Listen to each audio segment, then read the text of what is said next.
In the 18th century, the world was severed by a rigid, gendered iron curtain. Men ruled, women obeyed.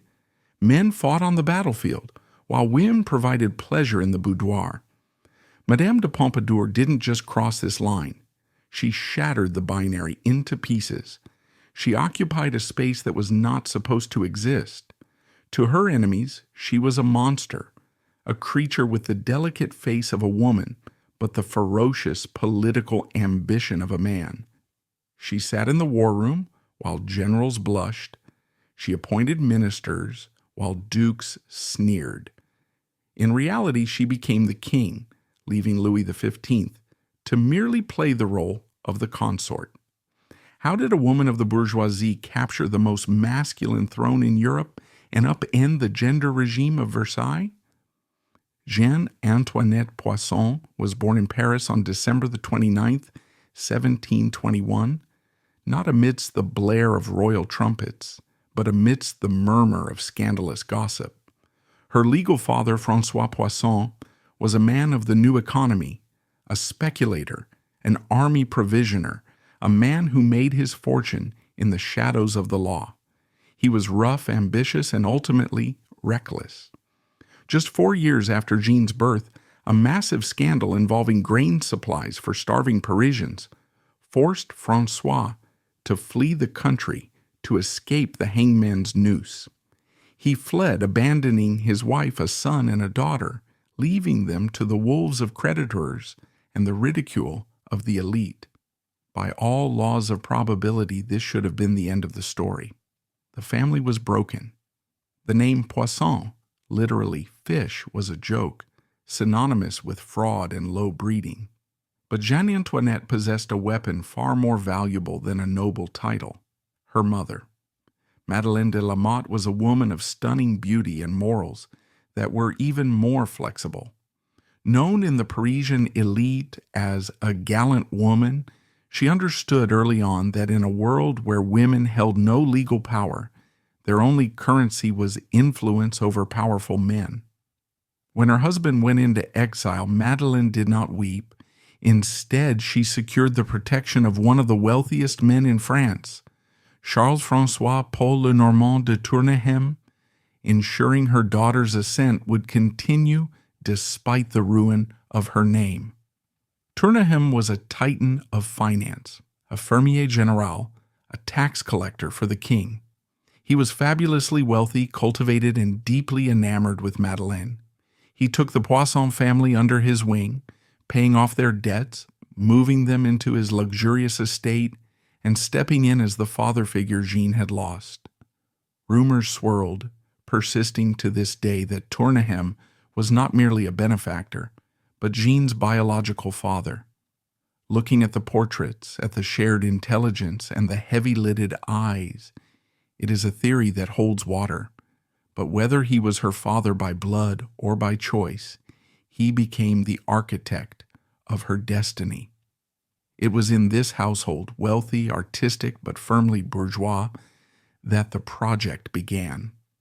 When Jeanne was 9 years old, a pivotal event occurred that would become the cornerstone of her personal mythology. Her mother took her to a fortune teller, a woman named Madame Le Bon. The air was thick with incense and superstition. The old woman took the child's small, delicate hand, traced the lines of her palm, and gasped. She looked up at Madeleine and delivered a prophecy that was as absurd as it was specific. "This child," she said, "will not be a regular woman.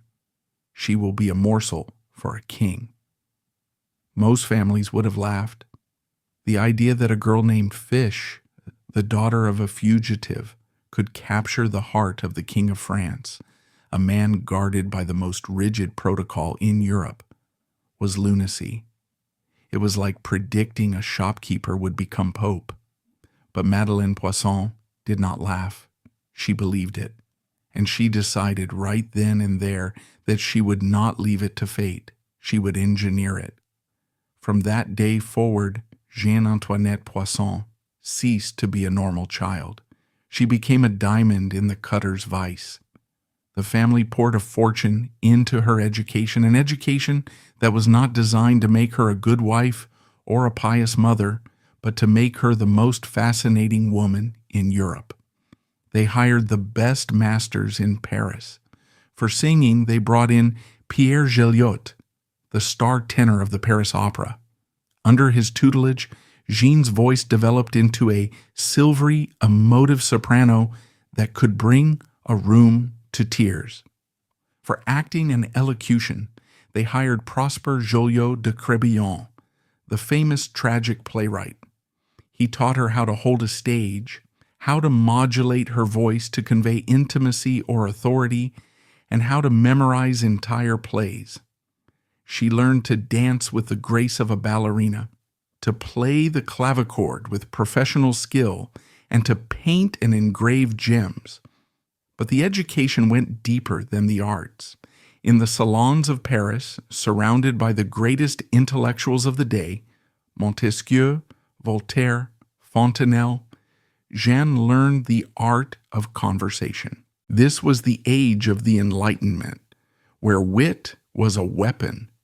She learned how to listen, how to parry a verbal thrust with a smile, how to discuss botany, architecture, and politics without ever seeming pedantic. She was being programmed to be the perfect companion, intelligent enough to challenge a man, but charming enough to soothe him. By the time she was 18, the transformation was complete. She was breathtaking. Physically, she was a marvel. An oval face, perfect skin, chestnut hair, and eyes of an indeterminate color, sometimes blue, sometimes violet, that seemed to change with her mood. But it was her energy that captivated people. She vibrated with life. She was Renette, the little queen, as her family called her. However, a little queen needed a king, and the king was unreachable. In the meantime, she needed a husband. A single woman in 18th century France was vulnerable. A married woman had freedom. The man chosen for this sacrifice was Charles Guillaume Lenormand d'Étiolles. He was the nephew of her guardian, Tournehem.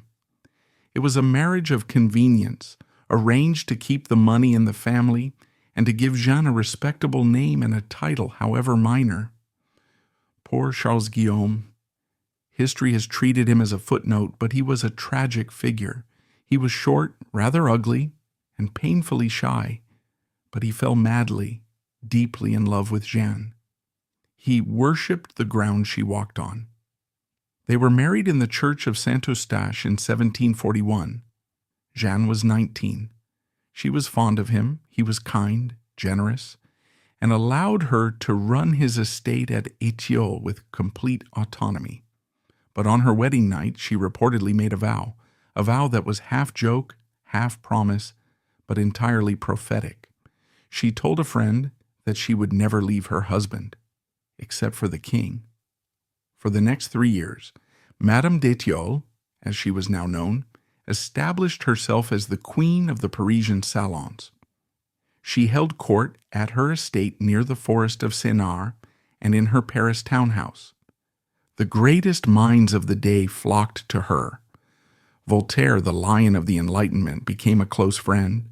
He saw in her not just a beauty, but a kindred spirit, a mind hungry for knowledge. Yet despite her social success, the great goal remained elusive.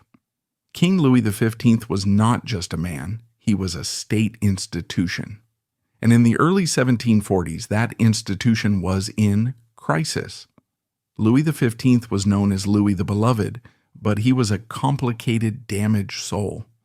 Orphaned at the age of 2, his parents and brother wiped out by measles, he had been raised in a gilded cage, treated with awe, but starved of genuine affection. He grew up to be painfully shy, deeply melancholic, and prone to paralyzing bouts of boredom.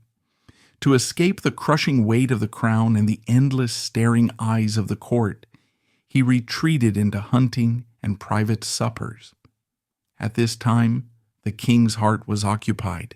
He was entangled with the Molyneux sisters, a succession of sisters from one noble family who took turns as his mistress. The current favorite was the Duchess of Châteauroux. She was a haughty, ambitious woman who drove the king hard, pushing him to take command of his army and act the part of a warrior king. Jeanne watched all of this from a distance. She knew that as long as the Duchess of Châteauroux held the king's favor, the gates of Versailles were barred. But she also knew that the king hunted in the forest of Sénart, which bordered her husband's estate. So the hunt began. But it was not the stag that was being hunted. Jeanne began to orchestrate chance encounters. She commissioned a phaeton, a light open carriage, painted in bright, impossible-to-miss colors. Some days she wore pink and drove a blue carriage. Other days she wore azure and drove a pink one. She would drive through the forest paths where she knew the royal hunt would pass. She was careful never to approach the king directly. That would be a breach of protocol punishable by exile. Instead, she simply appeared, a vision of beauty framed by the ancient oaks, driving her carriage with skill and laughter. The king noticed. It was impossible not to. He began to ask his equerries, "Who is that nymph?" Someone whispered the name Madame d'Étiole. He sent her a gift of game from the hunt, a signal of royal favor. The Duchess of Châteauroux, however, was not blind. She saw the little bourgeois circling her territory. She sent a chilling warning. If Madame d'Étioles appeared in the forest again, she would be removed. The threat was real. The Châteauroux faction was powerful. Jeanne, realizing she had overplayed her hand, retreated. She stopped the carriage rides. She waited. It seemed the prophecy had failed, but history has a way of clearing the board. In August 1744, while with the army at Metz, the king fell violently ill. The doctors bled him, purged him, and finally declared that he was dying. The clergy refused to grant him the last rites unless he renounced his adultery and sent his mistress away. In a scene of public humiliation, the Duchess of Châteauroux was stripped of her position and forced to flee through the streets, pelted with mud by the angry mob who blamed her for the king's illness. Against all odds, Louis survived. He returned to Paris a changed man, guilt-ridden and lonely. Then, in a final twist of fate, the Duchess of Châteauroux, who was plotting her return, died suddenly in December 1744. The throne of the king's heart was empty. The court was in a frenzy. Every noble family with a daughter was pushing her forward. The vultures were circling. But while the dukes and princes were plotting in the corridors of Versailles, the bourgeois family from Paris was ready to strike. They knew the king's psychology. He was bored. He was tired of the ambitious, grasping women of the court who only wanted power. He wanted something fresh. He wanted joy. The trap was set for February 1745. The occasion was the Yew Tree Ball, a masked ball given in the Hall of Mirrors at Versailles to celebrate the marriage of the Dauphin. It was an event of staggering opacity. Anyone properly dressed could enter the palace. Thousands of people crushed into the gallery, a sea of masks and dominoes. It was the perfect cover. In the anonymity of the mask, social rank disappeared. A bourgeois woman could speak to a king without the crushing weight of etiquette intervening. Jeanne Antoinette arrived dressed as Diana, the Roman goddess of the hunt, a witty, brazen nod to her forest encounters. She was radiant, her costume showing off her figure, her wit sharp as a razor. The king and his closest companions arrived dressed, bizarrely, as clipped yew trees, walking topiary hedges. It was a surreal, dreamlike scene. The court watched in stunned silence as the king tree gravitated toward the huntress. They saw him lean in. They saw her whisper something that made the king throw back his head and laugh, a sound rarely heard in the solemn halls of Versailles. They danced.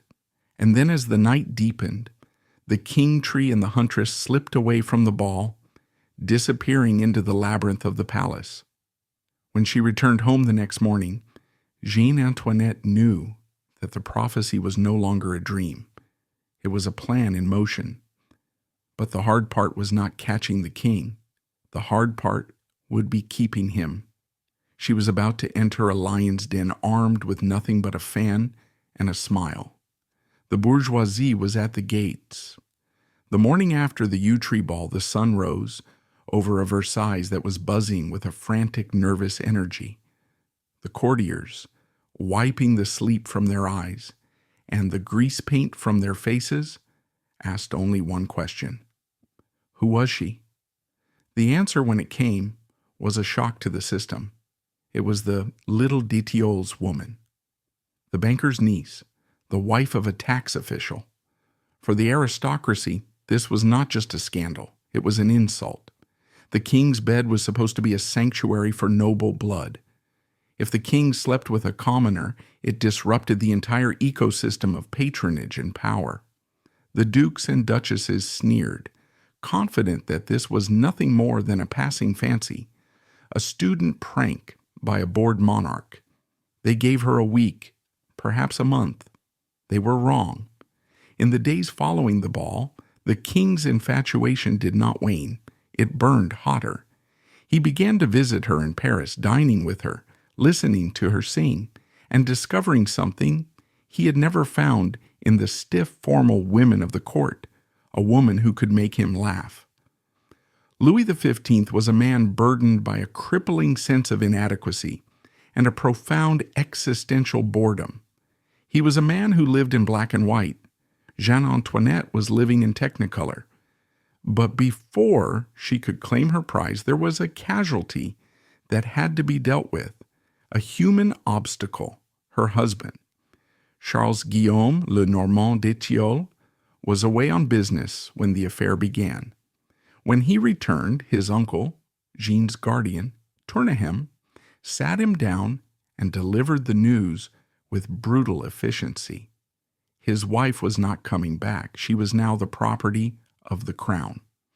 The reaction of Charles Guillaume is one of the few moments of genuine, unadulterated heartbreak in this saga. He did not care about the king's favor or the potential for financial compensation. He loved his wife. He collapsed in grief, threatening to commit suicide. He wrote pleading letters to Jeanne, begging her to return, promising to forgive everything. But Jeanne Antoinette had already crossed the Rubicon. She had moved into a mental space where normal morality no longer applied. She was playing for history now. She refused to see him. To ensure he didn't cause a scene, the king ordered Charles Guillaume to leave Paris and travel to the provinces. It was a ruthless exile. The little queen had claimed her throne, but the foundation was laid on the broken heart of a decent man. With the husband removed, the path was clear. However, the timing was delicate. Europe was at war. The War of the Austrian Succession was raging, and Louis XV, eager to prove himself a warrior king like his great-grandfather, was preparing to leave for the front in Flanders. In May 1745, the king departed for the battlefield. Usually a separation this early in an affair would be fatal. The court assumed that surrounded by soldiers and away from her charms, Louis would forget the shopkeeper's daughter. But Jeanne played a masterstroke. She didn't cling. She didn't weep. Instead, she initiated a campaign of correspondence that was as strategic as any military maneuver. She wrote to him daily. Her letters were masterpieces, mixtures of passionate devotion, witty gossip from Paris, and political encouragement. She positioned herself not just as a lover, but as his greatest cheerleader. When Louis won the Battle of Fontenoy, a glorious victory for France, Jeanne wrote to him with such patriotic fervor that he felt she was the only one who truly understood the weight of his crown. While the king was dodging cannonballs, Jeanne was at her estate in the countryside, undergoing a metamorphosis. She knew that to survive at Versailles, being beautiful was not enough. She had to become noble. She spent that summer in a grueling boot camp of etiquette. She learned the genealogical history of every noble family in France, who was related to whom, who hated whom, which blunder could ruin a reputation. She hired Voltaire, the great philosopher, to help polish her intellect. She was stripping away the bourgeois gene and constructing a new persona. The king, from the battlefield, provided the final piece of armor. He purchased the Marquisate of Pompadour, a dormant title with an old coat of arms, and gifted it to her. Jeanne Antoinette Poisson was dead. The Marquise de Pompadour was born. In September 1745, the king returned to Versailles. It was time for the presentation. This was the ultimate test. To be officially recognized as a lady of the court, the new marquise had to be formally presented to the king, the queen, and the royal family in a public ceremony. It was a blood sport. The Hall of Mirrors was packed. The old guard, the conservative religious faction of the court, known as the Dévots, were lined up, eyes like flint, waiting for her to trip. They wanted to see the fish flop on the dry land of aristocracy. Imagine the pressure.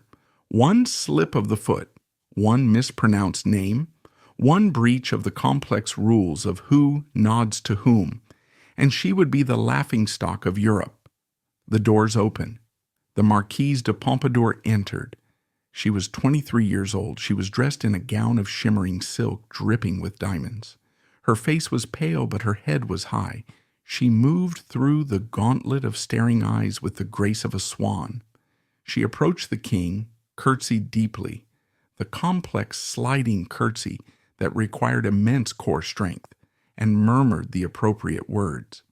The king, breaking protocol, raised her up and smiled. But the real terror was the queen. Queen Marie Leschinska was a pious, long-suffering woman who had endured the king's mistresses for decades. The court held its breath. Would the queen snub the new mistress? Would she turn her back? Pompadour approached the queen. She removed her glove to kiss the hem of the queen's robe. As she rose, the queen, who had been prepped by her advisers to be cold, looked at the trembling young woman. Perhaps she saw the fear in Pompadour's eyes. Perhaps she realized that this woman was different from the arrogant Duchess of Châteauroux. The queen spoke. She commented on a mutual acquaintance, asking about Madame de Cessac. It was a banal sentence, but in the language of Versailles, it was a peace treaty. The queen had spoken. The crisis was averted. Pompadour answered with such respect and humility, swearing her desire to please the queen, that even the hostile courtiers were forced to admit the girl had style. She was in. She had the title, the apartments, and the king. But now the real work began. The honeymoon phase of 1745 and 1746 was a whirlwind of passion. But Pompadour, with her sharp analytical mind, noticed something dangerous. The king was prone to what the French called ennui, a crushing, suffocating boredom. He was a man who had seen everything and felt very little. When the novelty of her body wore off, what would keep him? She realized that to hold the king, she had to become the director of his happiness. She had to turn his life into a perpetual show. She looked at the vast, drafty halls of Versailles and saw them for what they were, a stage that had gone dark. She decided to light it up. She utilized her theatrical training to create the Théâtre des Petits Appartements, the theater of the small apartments. This was her masterstroke. It was the most exclusive club in Europe. She converted a gallery near the metal cabinet into a tiny jewel box theater. The actors were not professionals. They were the king's closest friends and courtiers, handpicked by Pompadour. The star, of course, was always the marquise. She sang lead roles in operas by Lully and Rameau. She acted in comedies by Molière, and she was brilliant. Observers who managed to sneak in admitted that she had a voice that could rival the professionals at the Paris Opera. But the audience that mattered was an audience of one. For Louis XV, this was magic. For the first time in his life, he wasn't just the king sitting on a throne, watching a performance from a distance. He was involved. He helped with the costumes. He managed the front of house. He saw his mistress transforming into a peasant girl, a goddess, a shepherdess, a queen. She was 1,000 women in one. She kept him guessing. She kept him entertained. Through this theater, she also controlled access to the king. If you wanted to be in the play, you had to be in favor with Pompadour. If you wanted a seat in the audience, you had to bow to her influence. She was building a court within a court, a sanctuary, where she was the undisputed queen. But outside this sanctuary, the wolves were howling. The public of Paris hated her. To them, she was a symbol of everything wrong with the monarchy. The winter of 1747 was harsh. Bread prices were rising. And yet the people heard stories of the Marquise's theater, of the thousands of livres spent on costumes and sets. The poissonnades began to appear. These were nasty, scurrilous rhymes and songs scrawled on walls or printed on cheap paper and distributed in the markets of Paris. They attacked her birth, her morals, and her family. They called her a whore, a thief, a leech, une petite bourgeoise élevée à la grivoise, a little bourgeois girl raised in the gutter. These songs didn't just hurt her feelings, they terrified her. She knew that public opinion could sway the king. Louis was sensitive to his popularity. If the people hated her enough, would he sacrifice her to save himself? She tried to hide the worst of the libels from him. But the king had his own police lieutenant who reported everything. He knew, and the tension began to bleed into their relationship. Pompadour began to suffer from migraines. She developed a nervous tic. She was working 18 hours a day to be the perfect companion, the perfect hostess, the perfect lover, all while listening to the distant drumbeat of a city that wanted her dead. And then the physical toll began to mount. The late nights, the rich food, the constant travel between royal palaces, it was exhausting. She was naturally frail, prone to colds and fevers.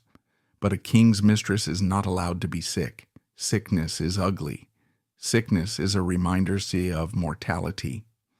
In the privacy of her boudoir, she began to cough. At first, it was a dry, hacking cough that she could stifle with a handkerchief.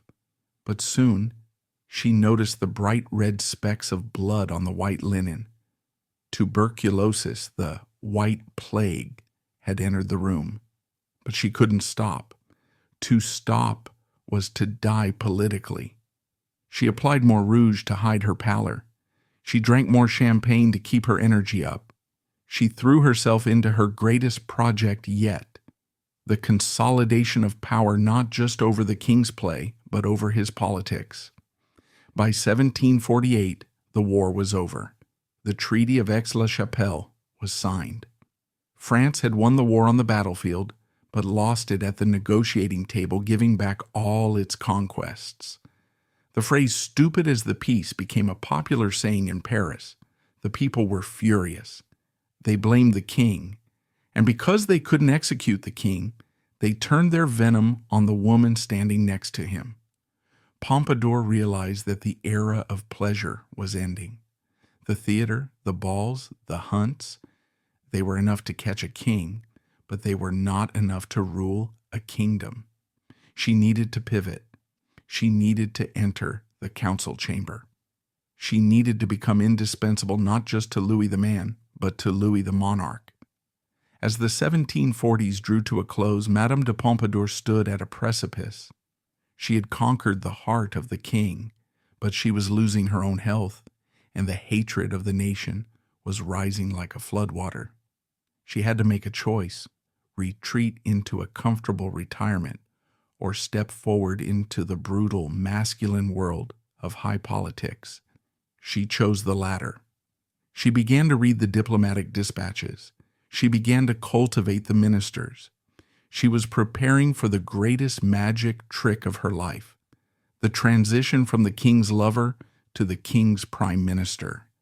But fate and her own failing body were about to force her hand in a way she never expected. The bedroom door was about to close, and a new door, one of iron and ink, was about to open. By 1750, the fairy tale was beginning to curdle. To the outside world, the Marquise de Pompadour was the undisputed Queen of Versailles, a woman draped in silk and diamonds, holding the king's hand as they strolled through the gardens of Marly. But behind the closed doors of her private apartments, the atmosphere was thick with the smell of medicine and the hushed tones of panic. The truth was a secret she guarded with her life. The king's goddess of love was physically broken. Louis XV was a man of voracious, demanding appetites. He was 40 years old, handsome, athletic, and possessed of a stamina that exhausted those around him. Jeanne Antoinette, conversely, was cold. This was the term used in the 18th century for a low libido, but in her case, it was likely a combination of her fragile constitution, the lingering effects of tuberculosis, and a series of debilitating miscarriages that had left her gynecologically ravaged. Sex had become a chore, a nightly performance that required the skill of an actress and the endurance of a soldier. She was terrified that her inability to satisfy the king would be her undoing. In a desperate attempt to heat her blood, she subjected herself to a bizarre and nauseating diet prescribed by the court physicians. She drank liters of truffle and celery soup. She consumed massive quantities of hot chocolate laced with ambergris and vanilla. These concoctions did nothing but give her fever and indigestion. Her maid, Madame d'Ossé, recorded a heartbreaking scene where the Duchess of Branca found the Marquise shivering and feverish. When the Duchess told her to stop the diet, Pompadour wept. "I must not fear to lose the king's heart. You don't know him. If he does not find in me what he desires, I am lost." She was right. The corridors of Versailles were lined with beautiful, ambitious women waiting for the Marquise to falter.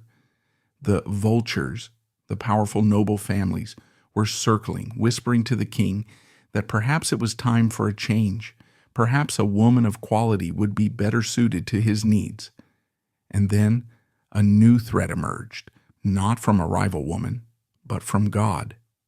The year 1750 was a holy year, a jubilee. The Catholic Church launched a massive campaign to save the king's soul. The Jesuits, who held the king's conscience, pressed him hard. They told him that he was living in a state of mortal sin. They refused him communion. For a man as deeply religious and superstitious as Louis XV, this was psychological torture. He was terrified of hellfire. The pressure was mounting. To be a good Christian king, he had to expel the adulteress. Jeanne Antoinette stood on a precipice. Her health was failing, her bed was cold, the church was banning her, and the public hated her. The script for her downfall was written. It was the same script that had destroyed every mistress before her. But Jeanne Antoinette did not follow scripts. She rewrote them. In the winter of 1750 to 1751, she made the most audacious gamble of her life. She went to the king and proposed a radical redefinition of their relationship. She told him that for the sake of his soul and her health, the physical intimacy must end. No more sex. No more sin. It was a move of staggering genius. By ending the sexual relationship, she neutralized the church's attacks.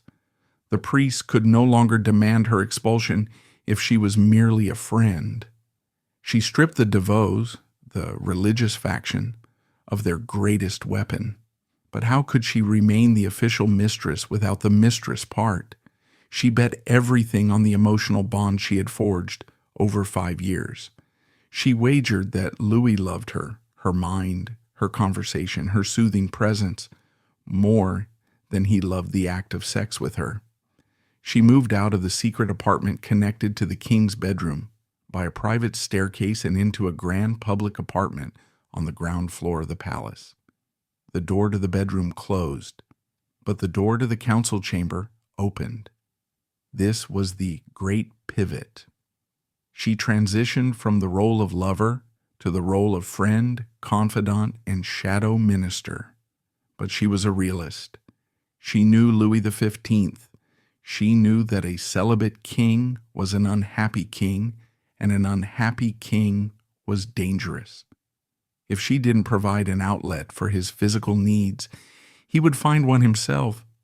And if he found a mistress from the court, an ambitious duchess or a cunning countess, that woman would use pillow talk to poison the king's mind against Pompadour. So, she devised a solution that has darkened her reputation for centuries. A solution that was as brilliant as it was ruthless. She became the king's procurer. She established the machinery of the Parc aux Cerfs, the stag park. Located in a nondescript house in the town of Versailles, this was a secret sanctuary where the king could meet young women. But this was not a brothel in the common sense. It was a carefully managed ecosystem of control. Pompadour personally vetted the girls. She looked for a specific type: young, beautiful, but critically simple-minded. She wanted girls who had no interest in politics, no family connections at court, and no ambition. Her logic was cold steel. It is the woman of breeding I have to fear. The girls of the Parc aux Cerfs are nothing. They capture his senses, but they will never capture his mind. She treated these girls with a strange mix of detachment and care. They were housed, fed, and given medical attention. When they inevitably became pregnant, or the king grew bored, Pompadour arranged for them to be married off to minor officials or merchants in the provinces, providing them with generous dowries. They were silenced with gold and sent away, never to return. The system worked perfectly.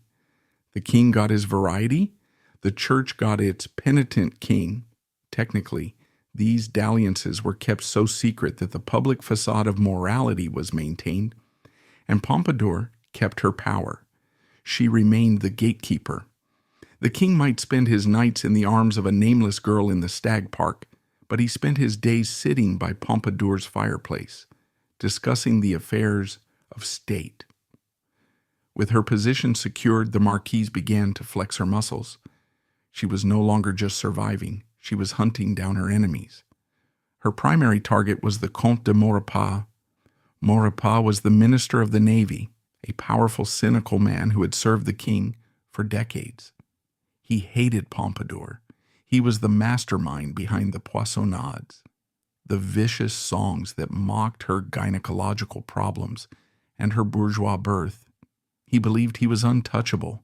He believed the king would never fire a minister of state for the sake of a mistress. He was wrong. In 1749, Maurepas went too far. A particularly vile poem circulated mocking Pompadour's miscarriage.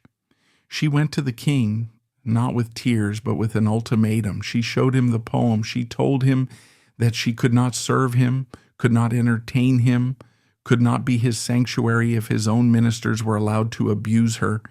It was him or her. The king hesitated. He hated conflict. But by now, his addiction to Pompadour's companionship was total. On the morning of April 24, 1749, Maurepas woke up to find a letter from the king. It was one sentence long. "Monsieur, I promised you that I would inform you myself when I no longer had need of your services. That order is this letter." Maurepas was exiled. The shockwave tore through Versailles. The little queen had decapitated one of the most powerful men in the government. The message was clear. The Marquise de Pompadour was not just a decoration. She was the most dangerous person in France. Having cleared the board of her enemies, She turned her prodigious energy toward a new goal, immortality, through stone and paint.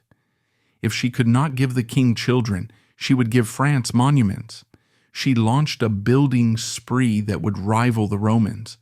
She bought the Château de Bellevue, a magnificent property overlooking the Seine, and completely remodeled it. She didn't just hire architects, she was the architect. She reviewed the plans, she chose the marble, she designed the gardens.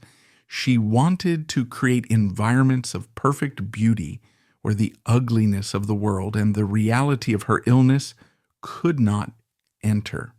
She became the patron saint of the arts. She took a young, talented painter named François Boucher and made him the first painter to the king. Boucher's art, soft, sensual, filled with rosy-cheeked goddesses and pastel sunsets, became the visual language of her reign. It was art as propaganda. In Boucher's portraits, Pompadour is never shown as a sexual object. She is shown reading a book. She is shown standing next to a globe. She is shown with a quill in her hand. She was curating her own image for posterity. She was telling the world, look at my mind, not my body. She championed the Sèvres porcelain factory, turning it into a state enterprise. She knew that France needed high-value exports to compete with the German porcelain of Meissen. She made Sèvres chic. She held annual sales in her private apartments at Versailles, where she would stand by the tables selling cups and saucers to the courtiers. It was a brilliant mix of capitalism and courtly pressure. If the king's favorite was selling a vase, you bought the vase. By 1751, the transformation was complete. The whore of the Poissonnade had become the minister of culture. She had survived the loss of her physical hold on the king. She had survived the hatred of the court. She had survived the condemnation of the church. But the 1750s would bring a challenge that no amount of porcelain or poetry could fix. The map of the world was being redrawn. In the distant forests of North America and on the plains of Germany, the drums of war were beating again. A global conflict was brewing, the first true world war, and France was drifting toward it without a strong hand at the tiller. Louis XV was indecisive. His ministers were squabbling. Into this vacuum stepped the lady in the silk dress. She had conquered the king's bedroom. Now she decided to conquer the map of Europe. She was about to enter the game of empires, and the stakes were no longer just her reputation. They were the very survival of France. The year 1756 dawned with a storm warning hanging over Europe. The delicate balance of power that had held the continent together was fraying. For centuries, the diplomatic map had been simple. France hated Austria.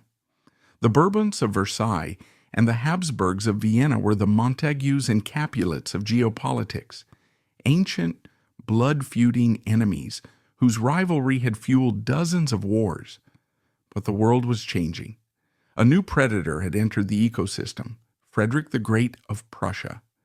Frederick was a military genius, a cynic, and a man who made no secret of his disdain for women in power. He called Pompadour Cotillon IV, mocking her influence. Prussia was allied with France, but Frederick was a snake in the grass, secretly negotiating with France's arch-rival Great Britain. In the gilded salons of Versailles, Madame de Pompadour was reading the tea leaves. She saw what the old dusty generals could not. The old alliances were obsolete. If France stayed with Prussia, she would be betrayed. She believed that to survive, France had to do the unthinkable. France had to hug the monster. France had to ally with Austria. This was the genesis of the diplomatic revolution, and it was hatched not in the foreign ministry, but in Pompadour's boudoir. The Austrian ambassador, Count Konitz, was a brilliant, eccentric diplomat who recognized that the path to Louis XV's ear led directly through the marquise. He didn't snub her. He courted her. He flattered her intelligence. shared secret dispatches with her, and treated her as a fellow statesman. In September 1755, a secret meeting took place. It was the stuff of spy novels. Pompadour arranged for the Austrian ambassador to meet a French representative at her private estate, Bellevue. There, amidst the Sèvres porcelain and the silk tapestries, they began to redraft the map of the world. When the treaty was finally signed in 1756, flipping the board and allying France with Austria, the court gasped. It was a diplomatic earthquake. The old guard was horrified. They blamed Pompadour. They whispered that she was being manipulated by Vienna, that she was sacrificing French interests for her own vanity because the Empress Maria Theresa had written her a flattering letter, a rumor that was actually true. The Empress, swallowing her pride, had addressed the mistress as "my cousin." But Pompadour was resolute. She believed she was building a fortress Europe that would crush the upstart Prussia and check the power of England. She wrote to a friend, "I am worn out, but I am doing the king's work. The peace of Europe depends on us." She was wrong. The diplomatic revolution did not bring peace. It brought the 7 Years' War, and this war would be the graveyard of her reputation.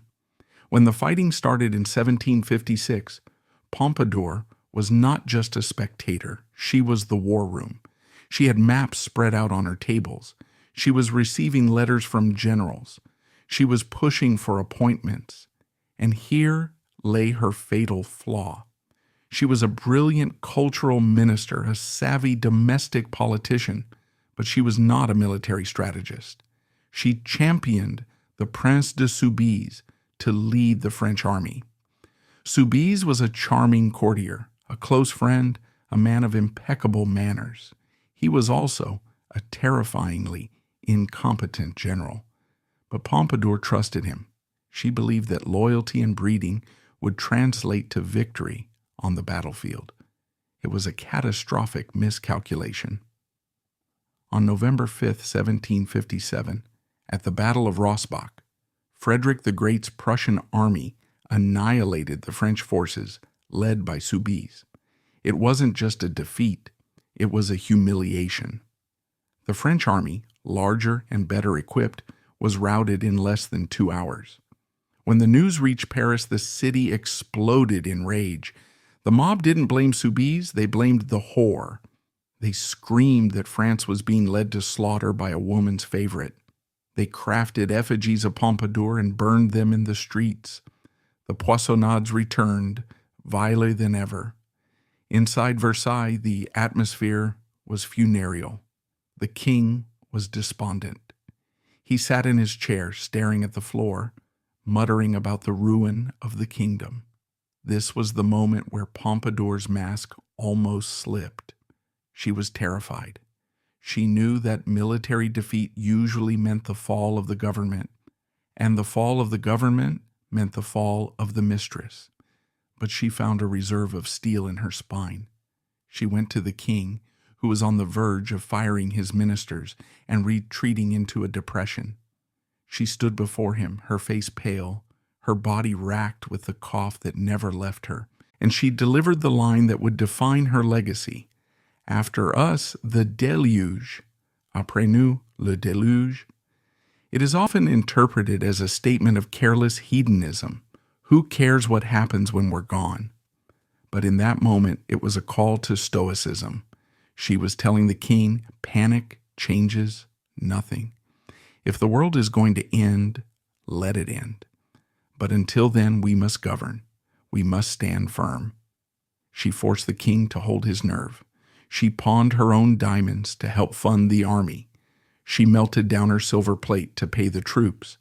She worked 20 hours a day writing to the generals, trying to micromanage a war that was spiraling out of control across 3 continents, from the forests of Canada to the jungles of India. But the tide was against her. The British Navy was strangling French trade. The colonies were falling one by one. Quebec fell. Guadeloupe fell. The French Empire was being dismantled piece by piece. The stress was eating her alive. Her health collapsed completely. She suffered from heart palpitations, blinding headaches, and a fever that spiked every evening. She was so thin that her rings slid off her fingers.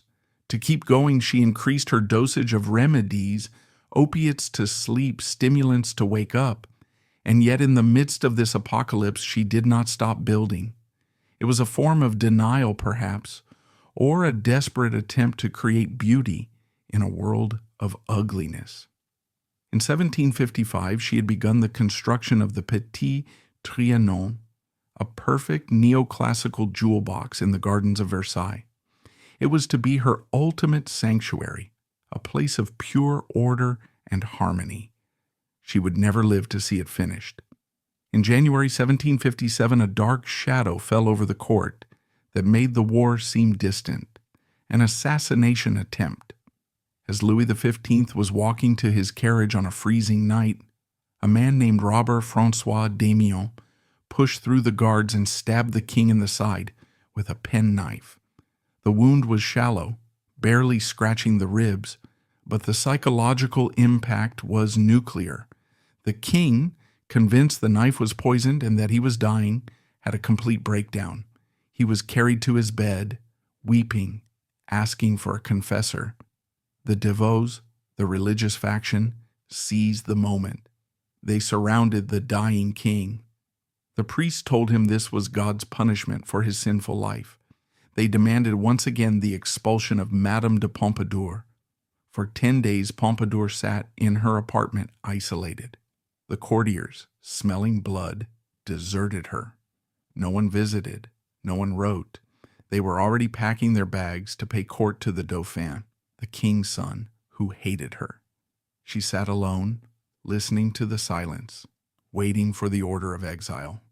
Her trunks were packed, her carriage was ready. Her friend, the Dr. Quesnay, sat with her. She asked him, "If the king dies, what will happen?" Quesnay looked at her with pity and said, "Madame, if the king dies, I will leave this country immediately, and I suggest you do the same. The people will tear you to pieces." But the king did not die. As the wound healed, his panic subsided, and with his recovery, his need for his friend necessary returned. He asked for her. When she walked back into the king's chamber, having survived the assassination attempt, the war disasters, and the hatred of the mob, the court realized something terrifying. She was unkillable. She had survived the ultimate stress test, but the victory was hollow. The war dragged on until 1763. The Treaty of Paris was a humiliation. France lost Canada. It lost its footing in India. The French colonial empire was effectively destroyed. Pompadour was blamed for all of it. She was the face of the defeat. She retreated more and more to her private estates, trying to escape the whispers. She wrote to her brother, "I am like a man walking on a precipice. One false step, and I am dead." By 1763, she was 41 years old, but she looked 60. Her skin was papery, her eyes sunken. The tuberculosis had moved into its final terminal phase. She had trouble breathing.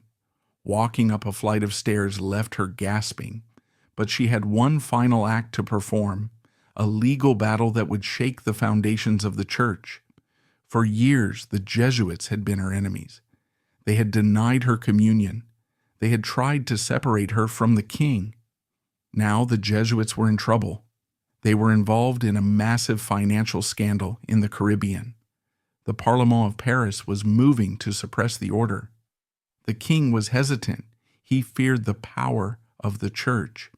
But Pompadour, perhaps seeking revenge, perhaps seeing a political opportunity to align the monarchy with the secular courts, urged him to act.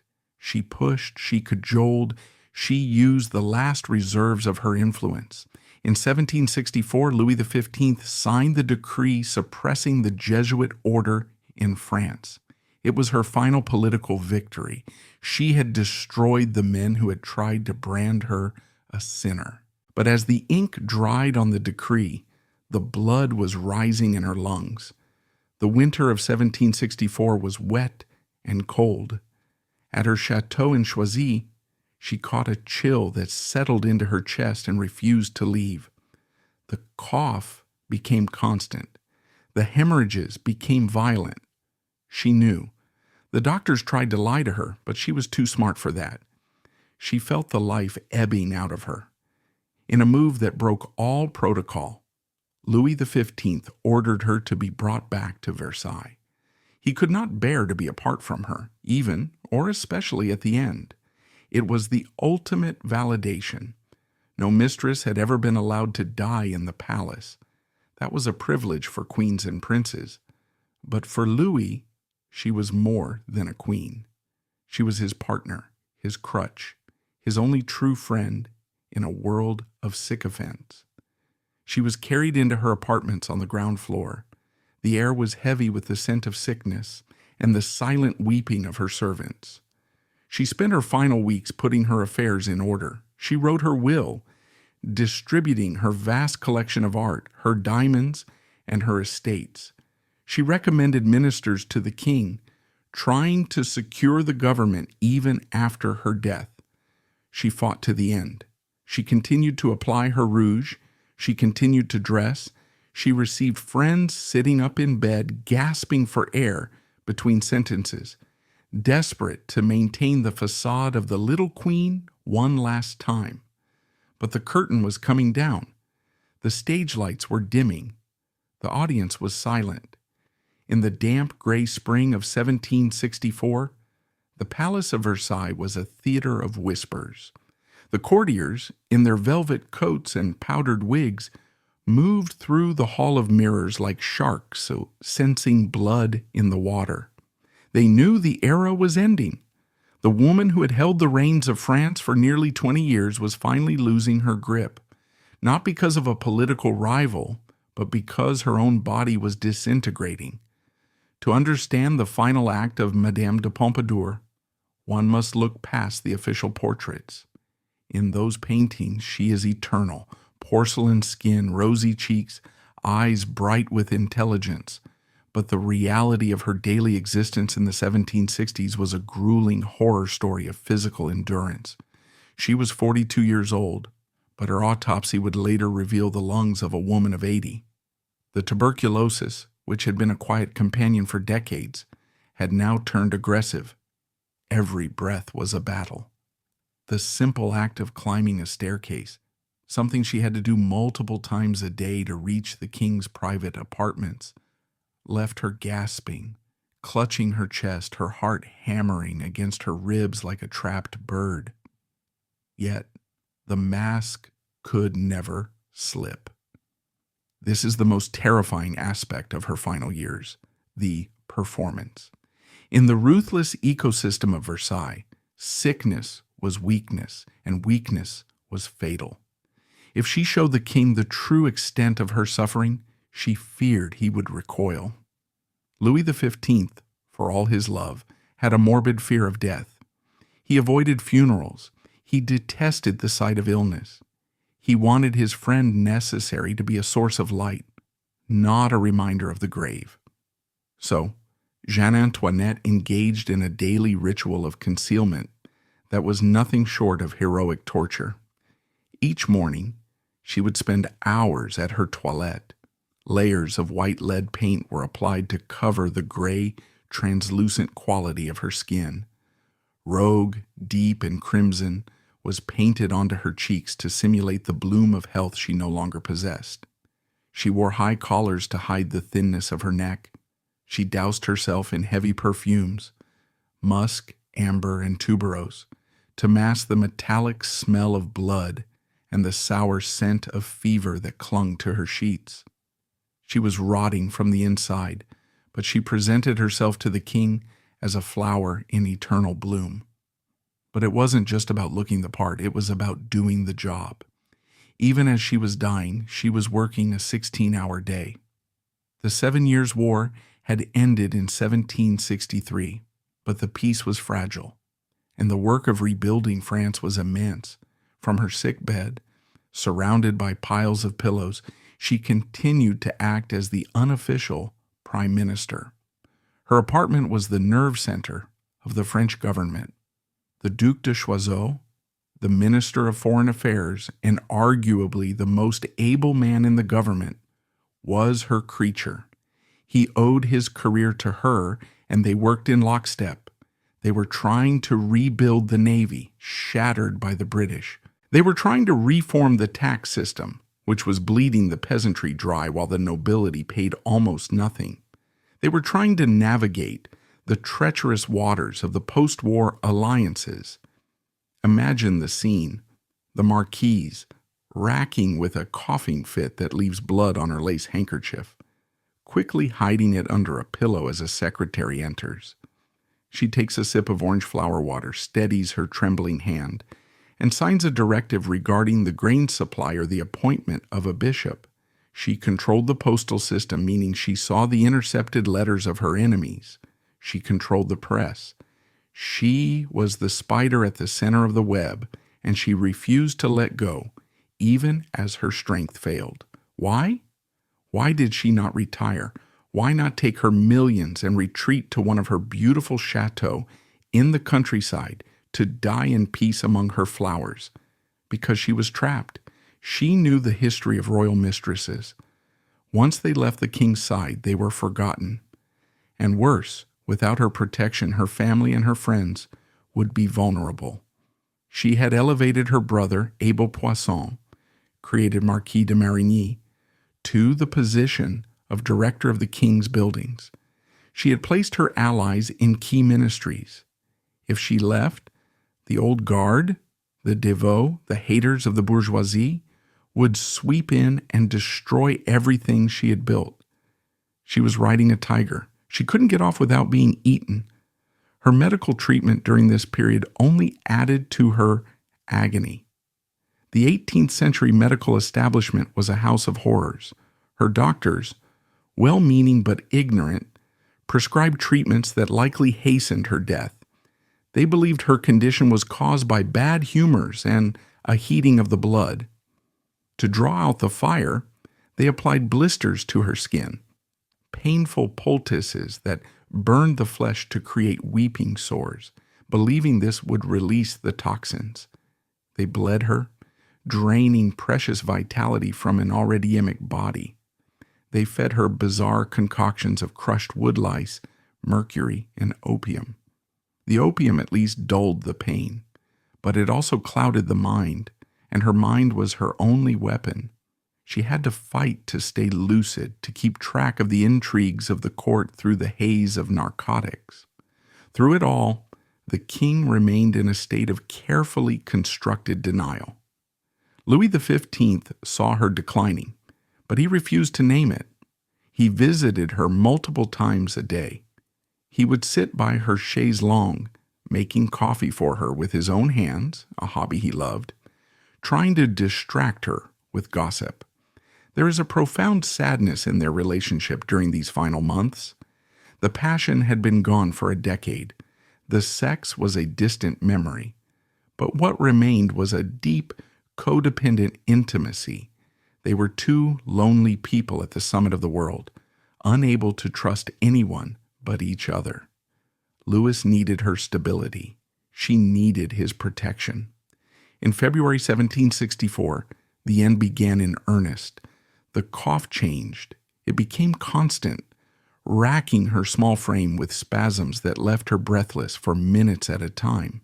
The fever spiked and refused to break. She was at the Château de Choisy, one of her favorite residences. The doctors, finally abandoning their optimism, informed the king that the marquise could not be moved. She was too weak. But Louis XV made a decision that shocked the court. He ordered her to be brought home to Versailles. This was a violation of the most sacred rule of the palace.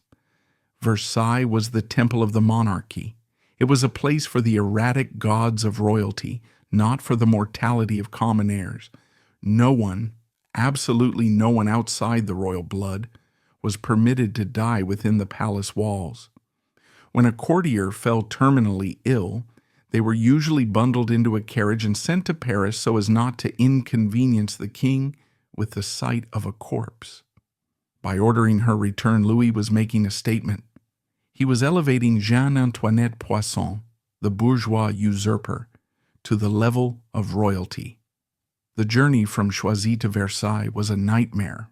The carriage had to move at a walking pace to avoid jolting her shattered body. It was a funeral procession for the living.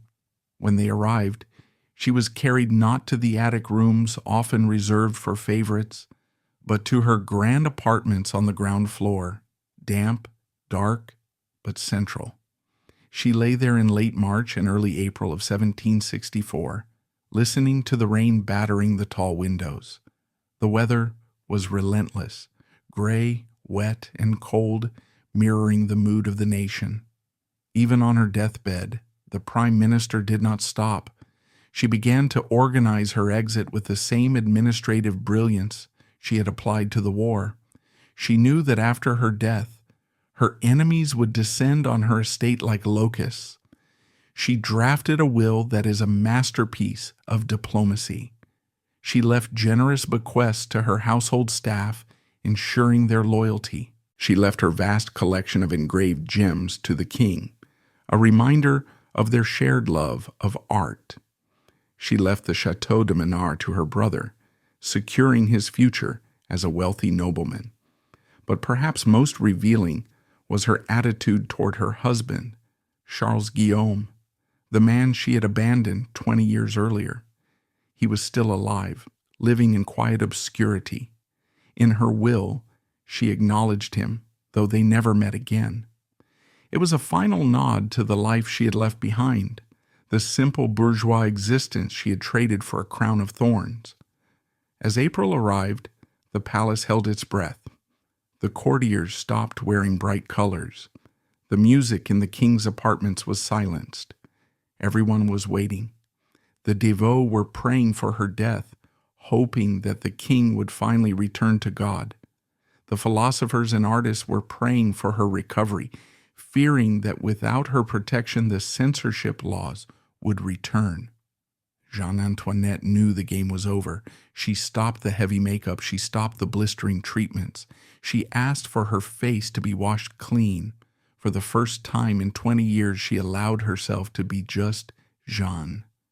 The goddess of love, the mistress of the world, was gone. All that remained was a frightened, exhausted woman, fighting for one last breath in a room full of gold, while the King of France wept in the hallway, terrified to enter the room and see the truth. The curtain was about to fall on the greatest performance in French history. The morning of April 15th, 1764, broke over Versailles with a grim, relentless slate-gray sky. The palace, usually a hive of orchestrated noise, had fallen into a heavy, suffocating silence. In the ground floor apartments, the air was still. The windows were shut against the damp, but the chill of the grave had already seeped into the room. Jeanne-Antoinette Poisson, the Marquise de Pompadour, was entering her final hours. She sat in an armchair, not lying in bed. Her breathing was too labored to allow her to lie flat. The fluid in her lungs would have drowned her. She was propped up by pillows, her body so frail that it seemed to be made of dried leaves and glass. Yet even in this extremity, the discipline of the courtier held firm. She had asked to be dressed. She wore a simple negligee of white silk, her hair brushed back from a forehead that was now slick with the sweat of the final struggle. The king was not in the room.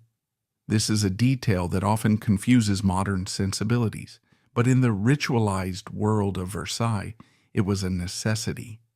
Louis XV was the embodiment of the state. The state does not die, and therefore the king could not be present at the moment of death. It was a taboo. He had said his goodbyes earlier, in private moments of tearful, whispered intimacy that history was not permitted to record.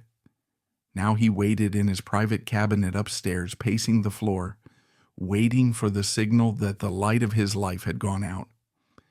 Downstairs, the scene was one of quiet dignity. Pompadour was surrounded by her few remaining faithful friends, the Prince de Soubise and her brother, Abel. She was lucid. The opiates had been reduced, perhaps, by her own request, so she could face the end with open eyes.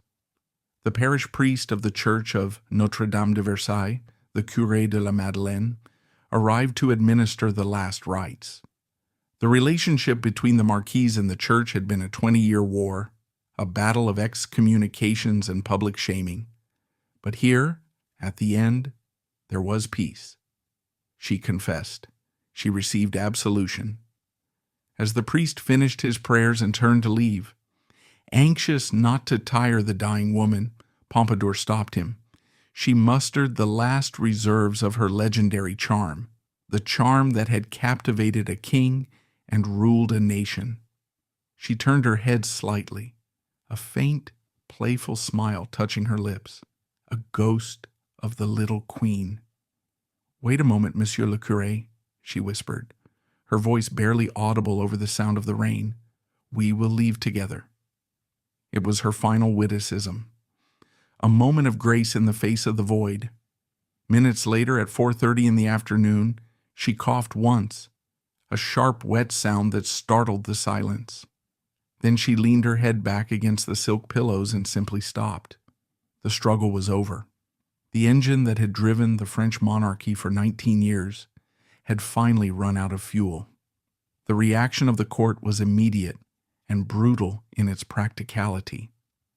According to the rigid protocol of Versailles, a non-royal corpse was a piece of contraband. It had to be removed immediately. There could be no lying in state for Jean Antoinette. There would be no grand procession through the Hall of Mirrors. As soon as the breath left her body, the servants began to pack. A sheet was thrown over the woman, who had owned more dresses than any queen in history. Her body was placed on a simple stretcher and carried out the back door, covered by a modest cloth, to her private house in the town of Versailles. It was a hasty, almost clandestine extraction. The king's mistress had to vanish so the king could continue to be the king. Upstairs, Louis XV watched the departure from a window. His valet Champlos later recounted that the king's face was a mask of tragedy. He did not weep publicly. Kings do not weep. But he was observed writing a letter to his son-in-law, the infant Philip of Parma. In it, the facade cracked. "I have lost a friend of 20 years, Louis wrote. "I was not the one to close her eyes." It was a cry of profound loneliness. For 20 years, she had been his buffer against the world. She had filtered the news, managed the ministers, and absorbed the hatred of the public. Now he was exposed. The funeral took place 2 days later, on April 17, 1764. She was to be buried in Paris at the convent of the Capucines, in the magnificent mausoleum she had built for her daughter and mother. The weather seemed to mourn her, even if the people did not. A terrible storm lashed the Ile-de-France. The wind howled through the courtyards of the palace, and the rain came down in sheets, turning the roads into rivers of mud. The cortege was simple. There were no royal trumpets, just a hearse, followed by the carriages of her brother and the Prince de Soubise. The courtiers, terrified of catching a chill, stayed indoors. They watched from behind the glass, making bets on who the new mistress would be before the hearse had even left the gates. But there was one observer who defied the storm. King Louis XV, ignoring the pleas of his doctors and the horror of his etiquette advisors, walked out onto the balcony of his private apartment. He stood there, bareheaded, the freezing rain soaking his coat, the wind whipping his graying hair. He held a candle in his hand, though the wind likely extinguished it instantly. He stood like a statue, watching the small dark procession slowly wind its way down the Avenue de Paris toward the capital. He did not move until the last carriage had disappeared into the gray mist. He turned back into the room, his face wet with rain and tears. He looked at his valet and spoke the words that have become her epitaph, a sentence of devastating simplicity and regret. This is the only tribute I can pay her. Voilà le seul devoir que j'ai pu lui rendre. It was an admission of helplessness. He was the absolute monarch of France, the representative of God on earth, yet he was powerless to honor the woman he loved because of the accident of her birth. He could give her titles, palaces, and power, but he could not give her a royal funeral. In Paris, the reaction to her death was a chilling mixture of indifference and spite. The mob did not mourn. They felt a sense of relief. They believed that with the sorceress gone, the taxes would go down, the bread would become cheap, and the king would become a good father to his people again. Street songs appeared within hours, cruel little rhymes that danced on her grave. Here lies Pompadour, who was everything, virgin, whore, pimp, and minister, and now she is nothing. They were wrong. She was not nothing. She had left a fingerprint on the soul of France that would never be wiped away. But in the immediate vacuum of 1764, the court didn't care about legacy. They cared about power. The void she left was instant and catastrophic. The system of government she had built, where ministers reported to her, and she synthesized the information for the king, collapsed. Louis XV tried to take the reins himself, but he was tired. He was 54 years old, a man who had been king since the age of 5. He lacked the energy to manage the squabbling factions of the court. Without Pompadour to act as the lightning rod, the criticism that had been directed at her began to shift. The public looked at the king, and for the first time, they saw him clearly. They saw a man who had spent decades in a private dream world while the empire crumbled. The hatred that had been reserved for the mistress began to curdle into a hatred for the monarchy itself. For 4 years, the king drifted. The court became dull. The artists and philosophers, sensing the change in the wind, began to look elsewhere for patronage. The age of enlightenment that Pompadour had nurtured began to turn its intellectual weapons against the very institutions that had fed it. And then, in 1768, the final insult to her memory arrived. The king found a new mistress, but this was not another Pompadour. This was Jeanne Bécu, later known as Madame du Barry. If Pompadour was the triumph of the bourgeoisie, intelligent, artistic, political, du Barry was the triumph of the gutter. She was a former prostitute, a woman of stunning physical beauty but limited intellect. She had no interest in politics, no interest in art, and no interest in the Enlightenment. She just wanted to eat cake and wear diamonds. The contrast was blinding. The court, which had sneered at Pompadour for being a shopkeeper, now looked back on her reign with a strange nostalgia. They realized too late that they had been ruled by a woman of genius. Now they were being entertained by a woman of pleasure. But as the dust settled on her grave in the convent of the Capucines, a larger question began to form.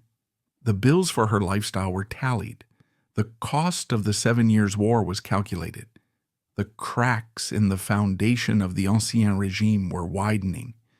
Jeanne Antoinette had famously said, "After us, the deluge." She did not know how right she was. The clouds were gathering. The rain that fell on her funeral was just the opening act of the storm that would wash away the entire world she had known. The deluge was coming, and without her hand on the wheel, the ship of state was drifting straight into the rocks. The death of Madame de Pompadour in 1764 did not reset the clock. It broke the mechanism. For 20 years, she had been the unseen gravity holding the solar system of Versailles together. With her center of mass removed, the planets began to spin out of orbit. The king, Louis XV, survived her by 10 years, but it was a decade of slow, agonizing twilight. He was a man haunting his own palace. He filled the void with Madame du Barry, the beautiful former prostitute who brought laughter back to the court, but stripped it of its last shred of dignity. Where Pompadour had brought Voltaire and architects to the king's table, du Barry brought pet monkeys and parlor games. The intellectual light that Pompadour had carefully cultivated was snuffed out. The philosophers, the writers, and the thinkers, the men who were quietly inventing the modern world, stopped coming to Versailles. They moved to the salons of Paris, where the conversation turned from art to revolution. It is a bitter irony that the Enlightenment Pompadour had sponsored turned into the fire that would burn her world down.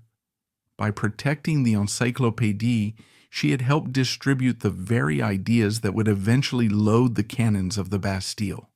She had fed the tiger that would eat the monarchy. In 1774, Louis XV died of smallpox, a gruesome and lonely death. He left behind a country that was bankrupt, humiliated by war, and simmering with class hatred. The crown passed to his grandson, Louis XVI, and his young Austrian wife, Marie Antoinette. And here the ghost of Madame de Pompadour rises one last time. Marie Antoinette is often seen as the ultimate victim of the French Revolution, the woman who said, "Let them eat cake," though she never actually said it. But in reality, Marie Antoinette walked into a trap that had been set for Pompadour. The Petit Trianon, that exquisite neoclassical jewel box in the gardens of Versailles, became Marie Antoinette's private sanctuary. But it was Pompadour who designed it. It was Pompadour who built it. The queen merely inherited the ghost. More damningly, the script for hating a powerful woman was already written. The poissonnade, the vicious pornographic libels that had been printed against Pompadour in the 1740s and 50s, were dusted off by the revolutionaries. They simply scratched out the name Pompadour and wrote in Antoinette. The accusations were the same: sexual deviancy, spending the nation's gold, controlling the king. Pompadour had been the test subject. She had shown the French people that a king's favorite could be hated, mocked, and dehumanized. She had inadvertently taught the public that the monarchy was not sacred. It was just a soap opera, and a bad one at that. When the storm finally broke in 1789, the deluge she had predicted, it washed away everything she had built. The mob stormed Versailles. They stripped the gold from the walls.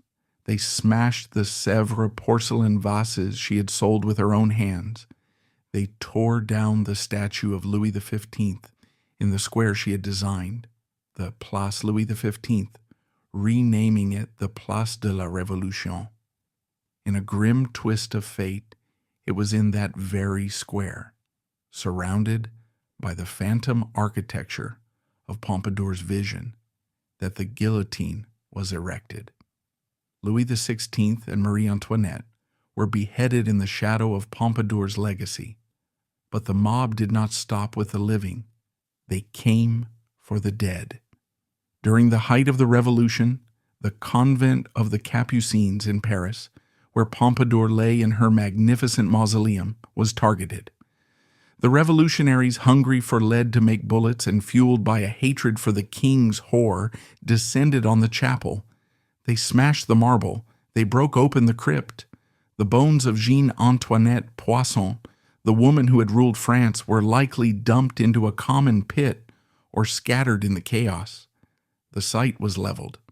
Today, the Rue de la Paix runs over the spot where she lay. There is no grave to visit. There is no marker. The woman who built palaces has nowhere to rest her head. It was the final erasure. The prophecy of the deluge had been literal. She was washed away. So, what is left? When the noise of the revolution fades and the dust settles, what is the true legacy of the girl from Paris? For 2 centuries, history dismissed her. The Victorian historians of the 19th century, obsessed with moral purity, reduced her to a caricature, the Rococo harlot, the symbol of everything decadent and corrupt. They focused on the makeup, the dresses, the bills, and the parcosaire.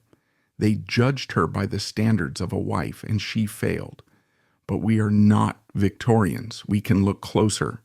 Jeanne-Antoinette Poisson was the first woman in modern history to function as a prime minister without royal blood. She was a workaholic in a world of idlers. She was a meritocrat in a world of aristocrats. In a society that told women their only value lay in their womb or their chastity, she dared to value her mind. She was the godmother of the distinctly French aesthetic that defines the country to this day. Every time we admire a piece of Sèvres porcelain, every time we walk through the Place de la Concorde, every time we read Voltaire, we are walking through her mind. She understood soft power centuries before political scientists coined the term. She knew that for France to be great, it didn't just need a strong army. It needed to be the envy of the world. It needed style. But the cost was exorbitant, and we must not flinch from the tragedy of the human being beneath the diamonds. Her life was a gilded cage. From the age of 9, she was groomed to be a product for consumption. She was sold to the king by her ambitious family. She spent 20 years terrified of losing her job, terrified of aging, terrified of being boring. She starved herself, she drugged herself, and she worked herself to death, all to keep the attention of a man who was incapable of being happy. She achieved the ultimate dream of the bourgeoisie, to reach the very top, only to find that the air there was too thin to breathe. There is a final image that lingers, capturing the essence of her strange, sad victory. Even in those final weeks of 1764, as her lungs failed and the nation cursed her name, the work did not stop. On her desk lay the architectural plans for the Petit Trianon and urgent letters from the Minister of War. Dying and exhausted, she did not rest. She dipped her quill into the ink one last time, not to write a love letter, but to issue a command. She exerted her will until the very last breath. In that moment, she is not a mistress. She is not a morsel for a king. She is the master of the house.